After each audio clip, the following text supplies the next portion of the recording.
Have you ever been asked to consider who was the most influential person in your life? Was it a neighbor, a relative, a friend? Mine was my piano teacher, Mrs. Westman. I have her to thank for my lifelong career in music and my love of the piano.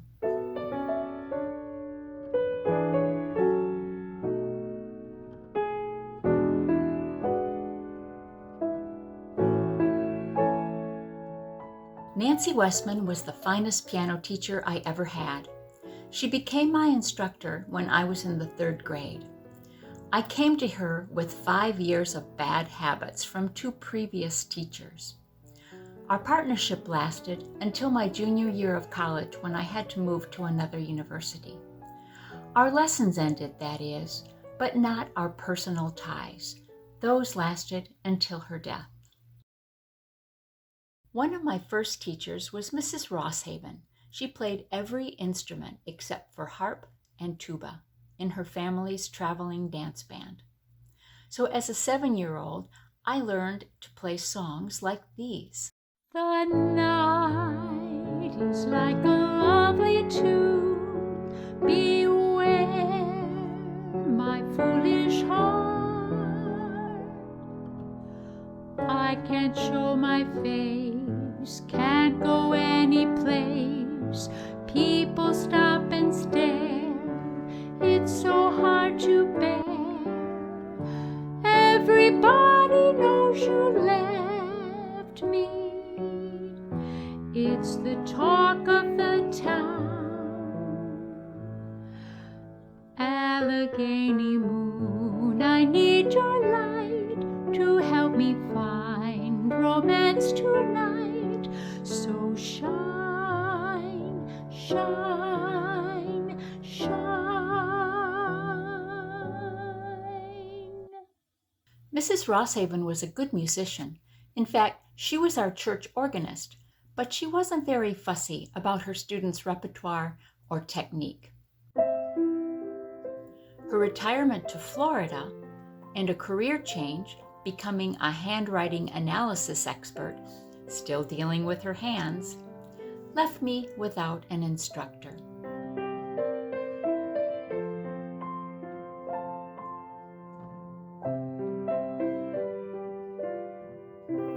Looking for a new piano teacher, my mother found Mrs. Westman, the finest teacher in the area.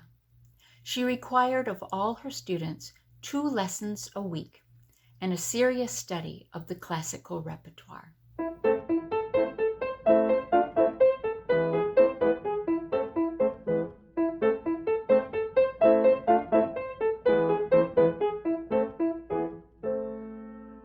Mrs. Westman was a teacher and a mentor.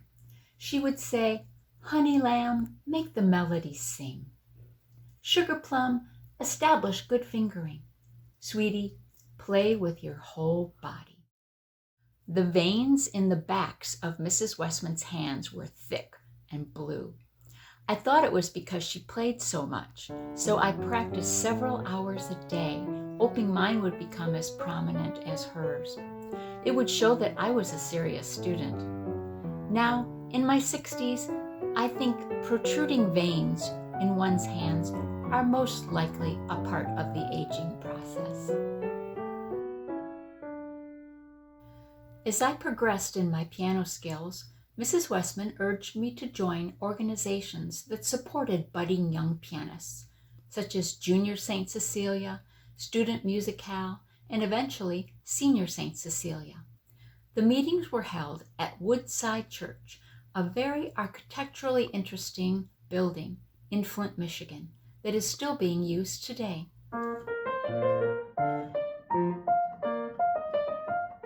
The best students of all the certified piano teachers in the area were members of these organizations and competed for scholarships and festivals around the state.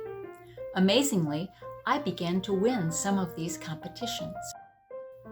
It would take many extra lessons to groom my skills.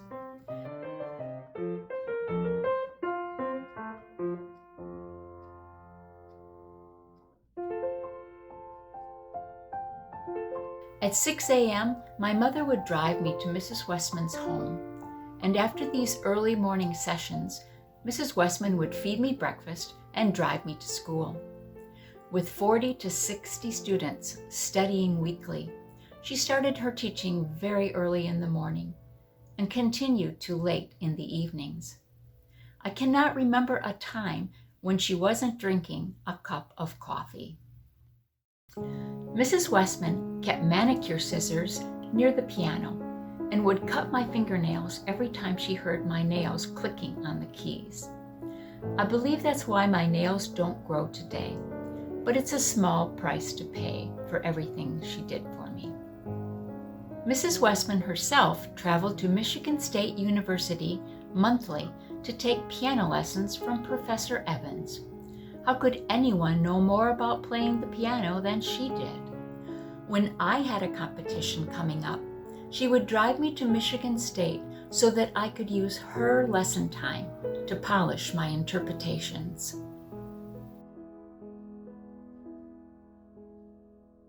I loved the piano lessons closest to Christmas.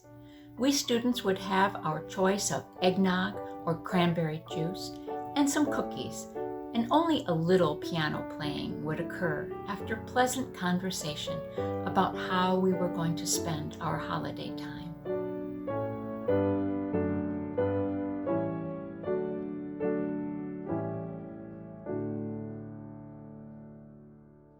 Almost all my memories with Mrs. Westman are good ones, but there's one difficult event that I specifically recall. I was giving a recital of gratitude to an organization who had given me a nice scholarship to Interlochen National Music Camp in Traverse City, Michigan. The week leading up to the performance had been a tough one.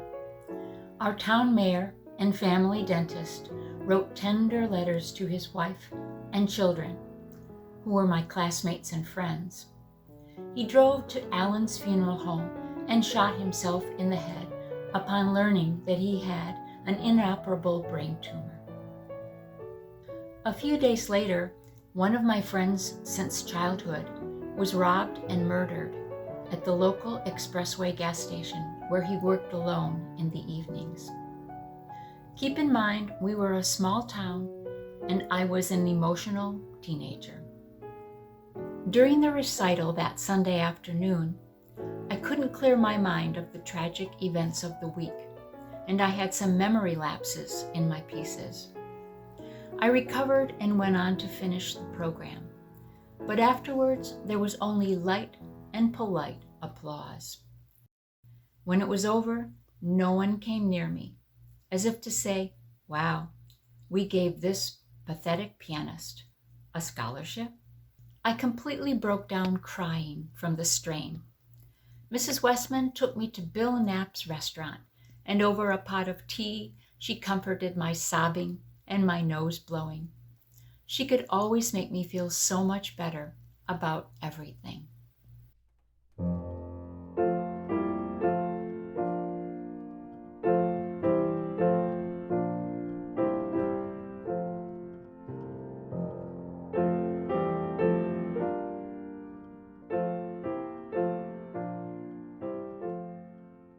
When I was selected to be an exchange student to Finland, Mrs. Westman made sure I learned the music of Jan Sibelius, a famous Finnish composer, so I could play it for the people in the town where I lived.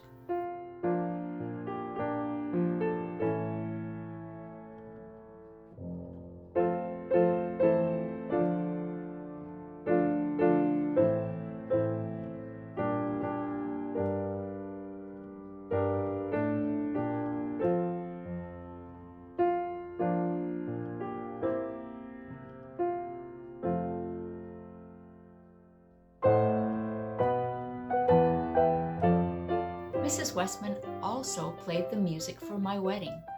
She was there for me at all of life's important moments.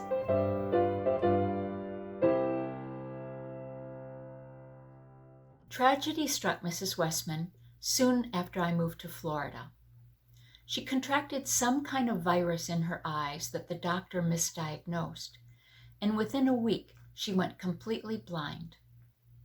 At the time, she was still teaching dozens of students. Her husband had died, so she moved to a convalescent home and took one of her pianos with her and continued to play for herself and the residents. Because of Mrs. Westman's lifelong desire to learn, one of her exceptional former students, then in law school, arranged his schedule, and he came to the convalescent home to give her piano lessons.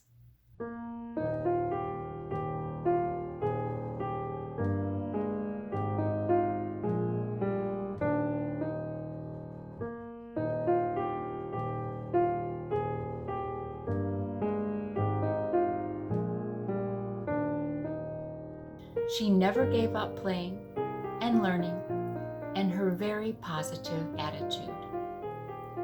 And she never seemed bitter about the needless loss of her eyesight. We would talk on the phone frequently between Florida and Michigan. Every summer when I returned home, I would spend at least one afternoon with Mrs. Westman. Some months after we saw one another, it was Groundhog Day, 2007. I was playing a private party at the Villages in Lady Lake, Florida. I finished packing up my van and looked at the sky. It was yellow and full of dark clouds. A tornado was on the way. Struggling to make it home on I-75 near Sumterville, I heard the radio say, "Take cover in your bathtub and place something over your head." I didn't know whether I should stop somewhere or keep driving and try to get out of the bad weather, so I kept on going. Over 1,300 homes were flattened or damaged in and around the Villages, and 21 people were killed that night. It was national news. Mrs. Westman called me early the next morning to make sure that I was all right. She was such a caring person. Eventually, she went to live with one of her sons in Texas, and then to the other one in Ohio, where she finally died. The family let me know of their mother's passing and sent me the lovely article about her from the newspaper.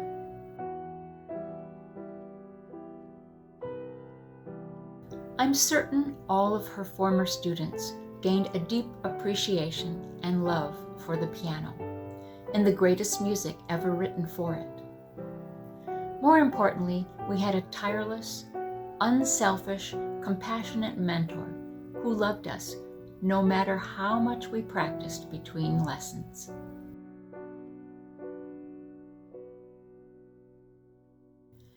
Now, at 67 years old, I still play music for a living. My repertoire embraces many other genres besides classical music, and piano is just one instrument that I use in my performance. My keyboard technique is no longer as precise as it was in high school and college, but each time my fingers touch the keys, I hear Mrs. Westman's voice. Honey lamb, play with your entire body.